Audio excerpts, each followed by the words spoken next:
బతుకు బతుకుతారు. కుమ్మర్లు, తూర్పు కాపులు, వాళ్ళ గుండెల్లో దింపిన గుణపాలు అంటే జేసీబీలు ఎంత బాధగా ఉంటాయో నొప్పి తెలియాలా? 3 ఏళ్ళు ఆగు. ఇదే బాపిరాజు కమిషనర్ని బందర్లో కమిషనర్గా తీసుకొచ్చి ఇంకా అతను 2034 దాకా ఉంటాడు సర్వీస్లో. బాపిరాజు చౌదరి గారు చంద్రబాబు నాయుడు గారి చుట్టం, గోపీచంద్ గారికి చుట్టం. ఈ బాపిరాజు చౌదరి గారిని 2029 గవర్నమెంట్ రాగానే, జగన్ రాగానే ఆ కమిషనర్ బందర్ పోస్టింగ్ తీసుకొచ్చి ఇదే బాధ, ఇదే ప్రొక్లైన్ దిగితే గుండెల్లో ఎంత బాధ ఉంటుందో నీకు. నిన్ను ఆడిస్తున్న నీ పెన్ డ్రైవ్లన్నీ కూడా సేఫ్ లాకర్లో దాచుకుని నిన్ను తోలుబొమ్మలాగా ఆడిస్తున్నటువంటి ఆడికి ఇద్దరికి ఈ జేసీబీ బకెట్లు దిగితే ఎంత బాధ ఉంటుందో చూపించకపోతే కుల రవీంద్ర చూసుకో. ఇదే బాపిరాజుని బందర్ తీసుకొస్తా.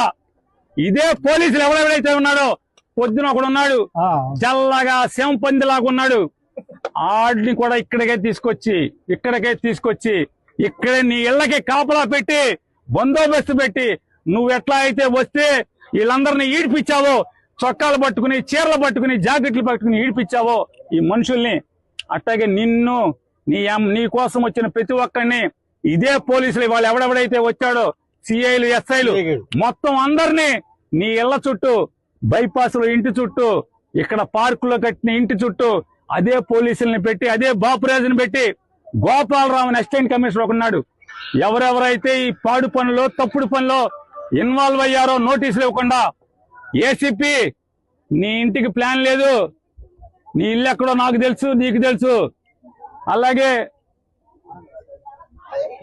TPO, TPS assistant commissioner Gopalarao, నువ్వు బందర్ వదిలి వెళ్ళిపోతావేమో. గోపాలరావు, బందర్ కాదు, నువ్వు ఆంధ్ర రాష్ట్రంలో ఎక్కడున్నా సరే, అవసరమైతే నువ్వు తెలంగాణ వెళ్తే కేసీఆర్ కాళ్ళన్నా పట్టుకుంటా, నీ ఇంటి సంగతి చూస్తా. గోపాలరావు, మనిషి జన్మ ఎత్తలేదా మీరని అడుగుతున్నాను. మనిషి జన్మ ఎత్తలేదా ఎవడు మీరు అసలు? అధికారుల, అలాగే జిల్లా ఎస్పీ నాయుడు గారిని కూడా అడుగుతున్నా, అయ్యా ఎస్పీ గారు, కమిషనరు మీ పోలీసులకి పోలీస్ రిక్వెజిషన్ ఇచ్చాడా? ప్రొటెక్షన్ అడిగాడా? రాతపూర్వకంగా అడిగాడా? ఫోన్ చేసి కుల్లు రవీంద్ర అడగటం కాదు ఎస్పీ గారు, నిన్ను రాతపూర్వకంగా మున్సిపల్ కమిషనర్ మీ పోలీసుల్ని, నాకు పోలీస్ బందోబస్తు కావాలి, సోన్సో నోటీస్ నంబర్ ప్రకారం కోలదోయటానికి నేను వాళ్ళకి నోటీస్ ఇచ్చాను, నిన్ను పోలీస్ ప్రొటెక్షన్ రాతపూర్వకంగా అడిగాడా? మీరు ఆలోచించుకోండి ఎస్పీ గారు. మీరు ఊరికే కుల్లు రవీంద్ర తానా అంటే తందానా అని కుల్లు రవీంద్ర ఫోన్ చేయగానే మీరు లేచి నుంచి పోలీసులను పంపిస్తే ఇది ధర్మమా మీ ఐపీఎస్ ఉద్యోగానికి? ఎస్పీ గారు, రాతపూర్వకంగా కమిషనర్ మిమ్మల్ని అడగడా? మీరు అడిగితే కనుక అది మీడియాకి రిలీజ్ చేయండి.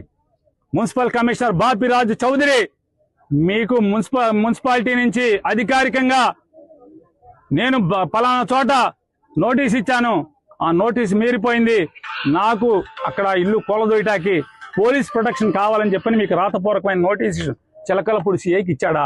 ఇస్తే మీడియాకి పెట్టండి. నేను మిమ్మల్ని నోరు మూసుకోకపోతే అప్పుడు అడగండి. మీ పోలీసులను అన్నందుకు